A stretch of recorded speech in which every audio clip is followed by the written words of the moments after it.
Maraming nagdududa dito sa video na inilabas ng News 5 na kung saan hindi man lang ipinakita yung mukha ni former DPWH Yusek Cabral kung siya ba talaga yan. Nakabalot na at hindi natin alam talaga kung siya. May dahilan siguro itong mga media kung bakit hindi nila pinakita. Kasi ang tanong ng karamihan ngayon, siya ba talaga yan? Totoo ba talaga na nahulog siya dyan? O ito, panoorin po natin ang video. Yung retrieval operation po na naganap po kanina. Ayan po. Mapansin nyo, kulay gold pa ang nakabalot sa kanya.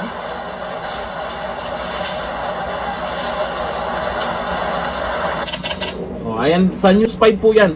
Natin na panood ang video na yan. Nga lang, yung mga nag-comment ay walay. Maraming hindi naniniwala. Unang-una pa doon sa kwento ng driver na basta na lang iniwanan niya dyan sa madilim na lugar na yan, marami nang nagdududa doon kasi mayaman ka.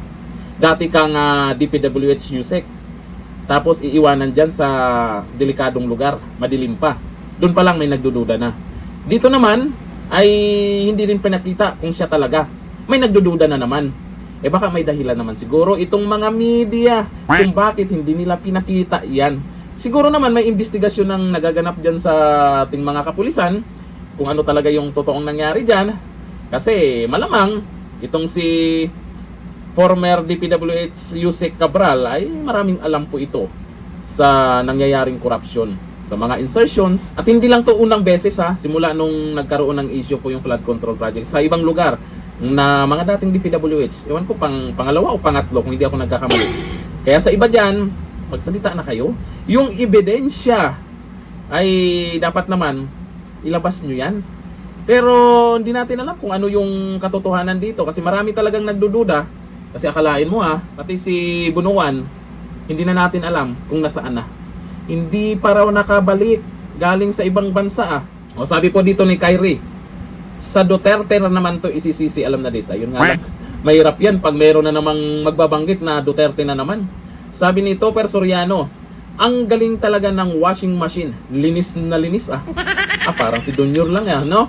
Malinis din yun laging hugas kamay Sabi ni Roxy Pasya, di yan siya. Imbestigahan kung siya talaga yan. Siguro yung mga nandyan, baka nakita naman siguro nila yung mukha. May dahilan din po yung media na kailangan nilang takpan yung mukha, nakabalot talaga. Ewan natin kung talagang siya yan Sabi ni Arger Espartero, sure kaya na siya yan? Yan po yung karamihan ng mga nag-comment nagdududa kung siya ba talaga. O sabi ni Inisert Oridapse, ginawa nyo namang walang alam ang mga Pilipino sa movie nyo. Teka, anong movie? Wala nang maniniwala sa mga palabas nyo Sabi ni Doti Kyle, siya ba talaga yan? Ibang tao di pinapakita ang mukha Ang daming katanungan po na sana naman masagot po sa mga susunod na araw. Resulta ng investigasyon. Kasi malamang inimbestigahan yan kung ano talagang totoong nangyari. At ang una talagang iimbestigahan dyan, kasi ang kasama niya yung driver.